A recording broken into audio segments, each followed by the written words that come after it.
Ever wondered what happens when an unstoppable force meets an immovable object? That's kind of what happened when the pragmatic, militaristic Romans met the philosophical, artistic Greeks.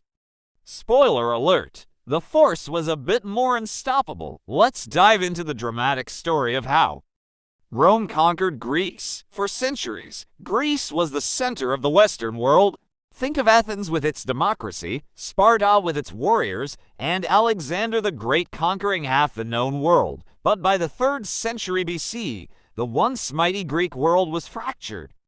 Alexander's massive empire had splintered into several competing kingdoms, mainly the Antigonids in Macedon, the Seleucids in Asia, and the Ptolemies in Egypt.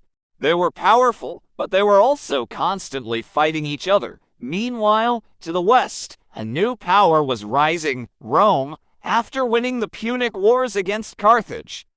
Rome was the undisputed master of the Western Mediterranean, and like any good empire, they started looking east. Their first major clash with the Greek world came in what are known the Macedonian Wars. The Romans initially claimed they were liberating the Greek city-states from Macedonian control. Their slogan was the freedom of the Greeks, which sounded great in 197 BC. At the Battle of Cynoscephalae, the Roman legions, with their flexible maniples, faced off against the traditional Greek phalanx. The result, a decisive Roman victory.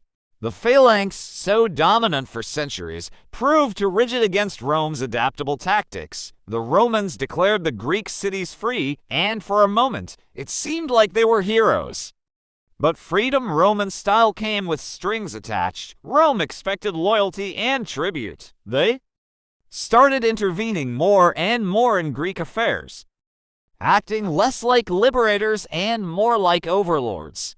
The Greek states, used to their independence, didn't take this well. This led to more conflicts. The Aetolian League, a confederation of Greek cities, invited the Seleucid king, Antiochus the Great, to liberate them from the Romans. Big mistake. The Romans crushed Antiochus's army at the famous Battle of Thermopylae in 191 BC, and then again in Asia Minor.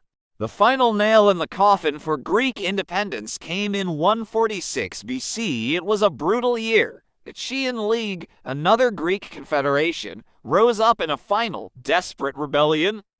Rome's response was swift and merciless. The Roman general Lucius Mummius marched on Corinth, one of the richest and most beautiful cities in Greece. He didn't just conquer it, he utterly destroyed it.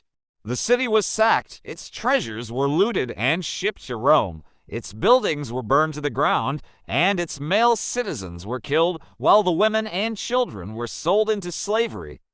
This was a clear, terrifying message to the rest of Greece: defy Rome, and you will be erased. In the same year, 146 BC, Rome also destroyed its old rival, Carthage, ending the Third Punic War. It was a symbolic year that marked Rome's total domination of the Mediterranean. Greece was officially reorganized into a Roman province called Achaea. But here's the fascinating twist in the story.